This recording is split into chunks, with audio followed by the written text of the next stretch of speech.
My roommate Emma and I had been apartment hunting for weeks before we found the place on Pine Street. It was cheap, in a decent neighborhood, and had just enough space for the two of us. The landlord, an older woman named Mrs. Grant, seemed overly eager to have us sign the lease, like she didn't want us to think too hard about it. We figured she just wanted the unit filled quickly. The first few weeks were fine, aside from the strange smell in the hallway at night, faintly metallic, like rusty water. The only weird thing about the building itself was the apartment across from ours. The door was always closed, curtains drawn tight, and I never saw anyone go in or out. But I knew someone lived there because sometimes, late at night, I'd hear shuffling footsteps behind that door. One night, Emma and I were watching a movie when there was a soft knock. When I opened the door, no one was there. I stepped out into the hallway and glanced around. The air smelled stronger, sharper, like iron, and my eyes landed on the neighbor's door.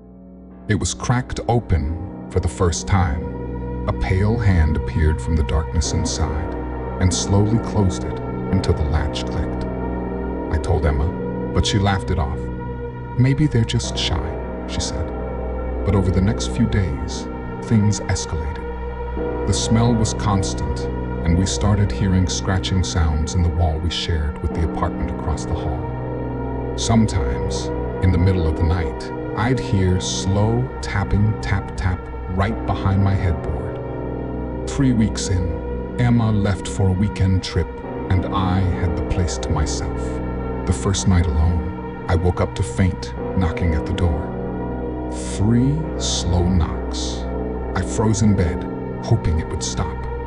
Then I heard the neighbor's door creak open. My peephole was fogged for some reason, like condensation from the inside, but I could still make out a shape in the hallway. It was someone crouched low to the ground, moving on all fours toward my door. I backed away quietly and grabbed my phone to call 911. The figure stopped at my welcome mat and stayed there, head tilted toward the peephole, like they were trying to listen. Then they crawled back into their apartment without a sound. The cops came, knocked on the neighbor's door, and got no answer. Mrs. Grant swore the place had been vacant for over a year. "No one's lived there since the accident," she said. When I asked what accident, she wouldn't elaborate. That night, the tapping in the wall came back, but this time, it was on Emma's side of the bedroom. When she returned from her trip, I didn't tell her everything, just that I thought we should move. She refused. But a week later, she changed her mind. She woke me up at 2:45 a.m., pale and shaking, saying she'd heard someone breathing right next to her bed. We moved out 2 days later. I still drive past Pine Street sometimes. The curtains in that apartment are still drawn. And sometimes, if I slow down, I swear I can smell rust in the air.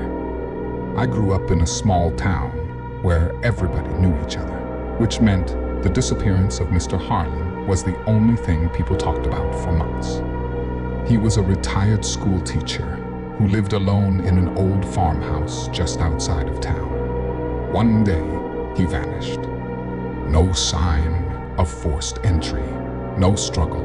The police said maybe he wandered off and got lost in the woods. But my dad didn't buy it, and neither did I. A year later, the farmhouse went up for sale. My friend Tyler, who had just turned 18, bought it dirt cheap. He wanted to flip it and make a profit. I offered to help with repairs, mostly because I was curious. The house was freezing inside, even in July.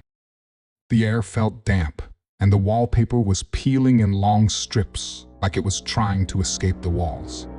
In the living room, there was a large cabinet nailed shut with at least a dozen rusty screws. Tyler thought it was weird, but decided to leave it for later. That first night working there, we stayed late scraping wallpaper. Around midnight, we heard faint thumping coming from upstairs. We froze, then laughed nervously, probably just the wind rattling something loose. But when we went up to check, the sound stopped. We were heading back down when Tyler noticed something new. The cabin in the living room was open. The screws were still scattered on the floor, but neither of us had touched it. Inside was a tall, narrow mirror with a frame carved into twisting, vine-like shapes. The glass looked cloudy, like it had fog trapped inside. Tyler leaned in, frowning. "It's warm," he said, pressing his hand to the surface. That night, I dreamed I was standing in the living room, looking into the mirror. But my reflection wasn't me. It was Mr. Harlan, mouth open like he was trying to speak. I woke up drenched in sweat. When I told Tyler, he laughed it off. I'd find him standing in front of the mirror for long stretches, unmoving, his breath fogging the glass. One night, I showed up unannounced and found him whispering to it. He didn't even notice me until I shook his shoulder. His eyes were glassy, unfocused. The next morning, I got a text from him. "Don't come back here. It's not safe." 2 days later, his mom called me. Tyler was gone. The police searched the property and found no trace of him except for one thing. The mirror was gone too. The house sits empty again now. But sometimes, when I'm walking past certain shop windows in town, I catch a glimpse of a reflection that isn't mine. Last summer, my boyfriend Mark and I rented a cabin in the mountains for a long weekend. It was remote, no cell service, no neighbors for miles. Exactly what we thought we needed to unplug. The first day was perfect. We hiked, cooked dinner, and sat on the porch watching the stars. Around midnight, we heard crunching footsteps on the gravel driveway. Mark grabbed a flashlight and shined it toward the sound, but no one was there. The next morning, we found shoe prints in the dirt near the cabin, but they were strange. The soles were perfectly smooth, like dress shoes, not hiking boots.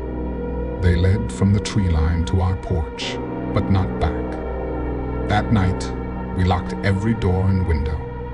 Still, I woke up around 3:0 a.m. to a faint humming sound outside. It was low and steady, almost like a lullaby. I shook Mark awake, and we both listened. The sound moved slowly around the cabin, circling it. The next morning, we decided to cut the trip short. But when we stepped outside to pack the car, something stopped me. Hanging from the porch railing were 2 small bundles wrapped in black cloth.